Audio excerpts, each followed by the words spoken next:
Today we are talking about how the 35mm DGDN art from Sigma performs in product photography, and we are going to build a couple of different sceneries with a couple of different products, and I'm gonna walk you through my thought process during the photo shoot. At the end we are going to talk about the pros and the cons of this lens. Now, before we start, please feel free to check the description and find the timestamps you need. For those who are new, hi, my name is Evan and welcome to my channel. And if you like photography, videography, nature, street photography and anything related to photography, and you want to stick around to have some fun, just go and play with those buttons in the description.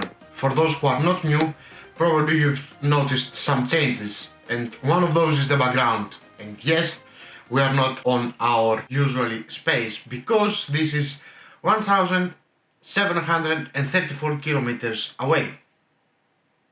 Yeah, that's the distance between Greece and Netherlands. Anyway, we are based in Netherlands from now on, and we will continue making videos here. Probably we will make a shift towards product photography. And quick disclaimer before we start, I'm not sponsored or paid from any of those products that are shown or mentioned in this video, not even from the lens. It's just my opinion, and I just wanted to give you an example about product photography and how this lens performs. So let's get started.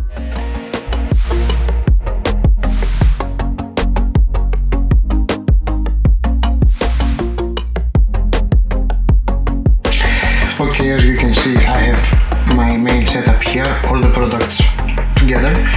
We're gonna go with those two only though, anyway. And I have a second light just to fill in a little bit, and my main light is right here. Yeah, that means to be a photographer.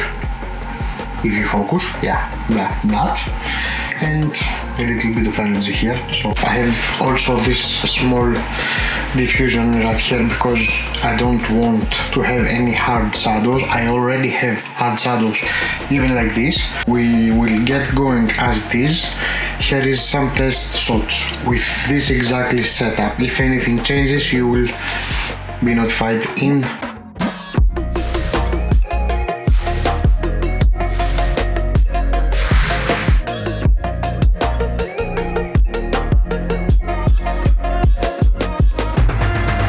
Okay, so now my setup is like this. I just wanted to cover a gap that I had here, and I put this wooden box behind, also added the glass, and pretty much the same as are the rest.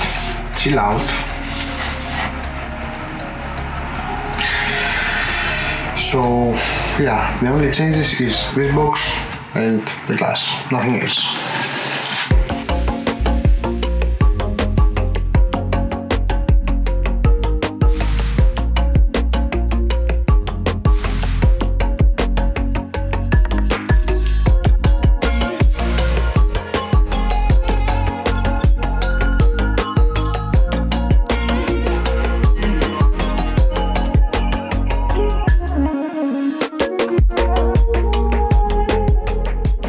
When I'm doing projects like this is that I'm trying to complement my main product that I'm trying to promote, if you will. So I try to add some elements in the background, in the foreground, that complements this product that I have. For example, it's very clearly with that setup that our flavor is mango, or if you go behind this, that our flavor is cookies and vanilla. So, you got my point, right? As for the lighting, I said I'm trying to keep it simple, so I need, if you don't have any studio lights or flashes or anything, there is a nice window right here.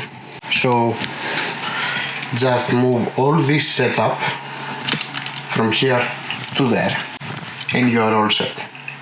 Okay, let's get to the point. I've been using this lens for over a year now, and most of the cases were weddings, especially for details and commercial shootings. There are a number of reasons that I'm choosing this lens when it comes to product photography. Okay, let's be honest here and tell me who of you are dreaming of owning a 1.4 lens, independently if it's the specific 35mm DGDNR that we are talking about in this video or another lens. And If you also own the Sigma 35mm DGDN art, please let me know in the comments below what do you think about this lens. So yeah, one factor is aperture. With 1.4 aperture you have an insane amount of light coming in to your sensor, and I have to be honest here, the distance from my 50mm 1.8 to my 35mm 1.4 is quite noticeable, so it has saved a couple of photo shoots last year. The overall build of this lens feels strong and solid in both metal and plastic components of the lens, plus it has a small level of weather resistance. Now, if you go and drop your lens into a lake and it's been destroyed, it's not my fault. The focus mechanism is really good, fast and accurate, although in some very rare occasions I find it to struggle a little bit, but that's not a big issue. What is kind of big issue is the issue with the focus breathing when it comes to focus, especially on video. So if that's a big factor for you, you have to consider if you want to own a lens like that. Personally, I find this problem really small, but for some of you it might be big, so that's up to you. But in general terms, the focus mechanism works really great and it's really accurate and you can rely on it. The colors are really nice and also vibrant, and certainly it gives a special touch to every image it produces. Personally, I'm happy with it and I like it. I love every result I'm getting from this lens, especially when it comes to product photography. So there it is, my thoughts about the 35mm DGDN art from Sigma, along with some tips for product photography. Now the photo shoot was really fast. I didn't show as much as I wanted to, but I saved that for another video. I hope you liked this video and learned something from it. If you did, don't forget to subscribe, hit the like button, all this good stuff because they help a lot, and see ya next week.